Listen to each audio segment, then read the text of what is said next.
Forget gurus. Forget anyone claiming to be an online business expert without going through the challenges of entrepreneurship themselves. The Real Money, Real Business podcast is here to prove the best insights in online business comes from your fellow online business builders. We dig into stories of entrepreneurs selling their business on the Empire Flippers marketplace so that you can learn how they made their business profitable, how they overcame obstacles, and what lessons they learned in their online journey. If you want to take your business and your knowledge to the next level, you've come to the right podcast. Let's get started. Hey everyone, welcome to another episode of the Real Money, Real Business podcast. We record these interviews so that potential buyers can learn more about the business and the seller to help them make an informed buying decision. If you would like to learn more about this business, including details like what type of business it is, how much revenue and profit it makes, and all of the assets included with the business, simply visit empireflippers.com/marketplace and search for this business's listing number, which you can find in the video thumbnail and in the description. Or if you're watching this on YouTube, you can click the link in the description to go straight to the listing. So without further ado, let's get into this interview. First up, let's learn a little bit about you. Can you tell us about your background in building and running online businesses? To be honest, this is my first one. I started this business model because I'm a singer in a cruise ship, and due to the connectivity issues and stuff, there's some limitations in terms of how I can get involved in the business, and I think this was perfect for the time being, and that's why I started an Amazon FBA as a first one as well. Why are you selling the business now instead of keeping it and growing it further? Okay, so I'm selling because first of all, I have other ventures that are going on that I want to be 100% focused not only cash, but mentally, as well as now that I have more time because I don't sing in the cruise ships anymore, I want to be able to get involved in a business model that is more involved in my inputs than Amazon is.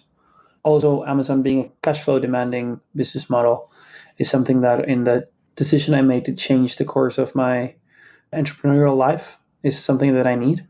And as well, I'm not as passionate as I think I need to be to sell this specific type of product. Like, I'm not the avatar, and it's hard for me to market and sell it and use myself as one.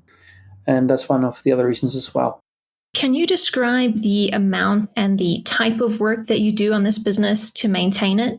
Basically, PPC every Monday, try to check SEO as well, and listing optimization. I think I reached a point which it's anything that I touch is diminishing returns, let's say. And PPC and everything is perfectly structured. I have Excel sheets and everything in place to make it as fast and easy to view as well, and easy to understand where money is going. So yeah, it doesn't take more than a couple of hours a week.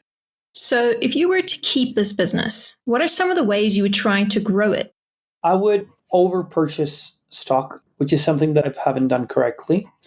Now that I know the full demand after a year of business, I know that there's certain SKUs that are better selling. And if you get those in better price because you have more stock, you can rank higher and keep the rankings and get more organic sales on the other ones that are not as well selling as those ones.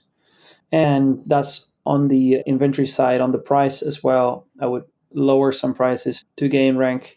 I would also start doing blog posts and content around so we can get cheaper, well, almost nothing on the marketing side, like sales full margin.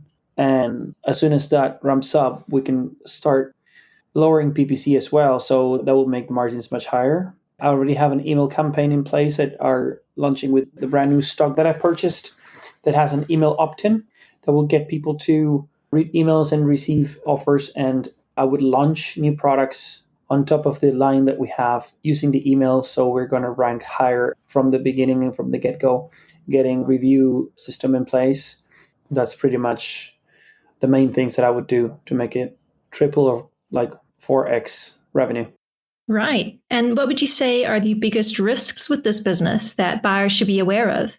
It is a competitive niche, but the product is separated in a unique design. So it's harder for me to see how somebody would take all the sales away. The only thing that could happen is maybe looking to getting second or third alternative as a country manufacturer. Let's say if China gets into war, maybe you can get Vietnam to produce a high quality product as well. That's pretty much it. How much support are you willing to offer the buyer who acquires this business? As much as it needs. I can provide absolutely everything I gathered along the way. And if you have any questions, I would happily make as many calls as you want over the week, as long as it's not 10 hours a day, of course.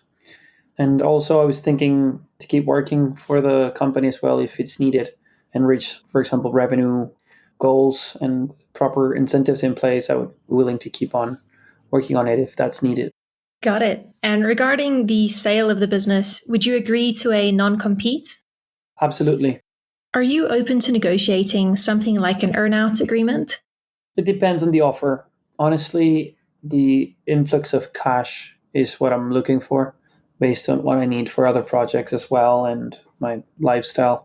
Okay, final question. If you had to put yourself in the shoes of a buyer, why is your business a business worth buying?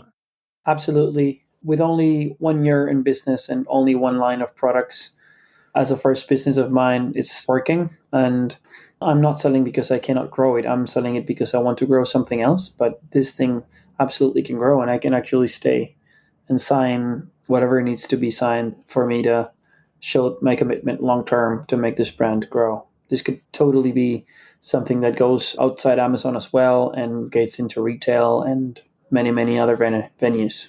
All right, everyone. Thanks for listening. To learn more and see if this business is still for sale, head over to empireflippers.com/marketplace and search for this business listing number, which you can find in the video thumbnail and description. Or if you're watching this on YouTube, click the link in the description to go straight to the listing. Once you've unlocked this listing, you'll find everything you need to know about this business. So, thanks for joining us. See you next time.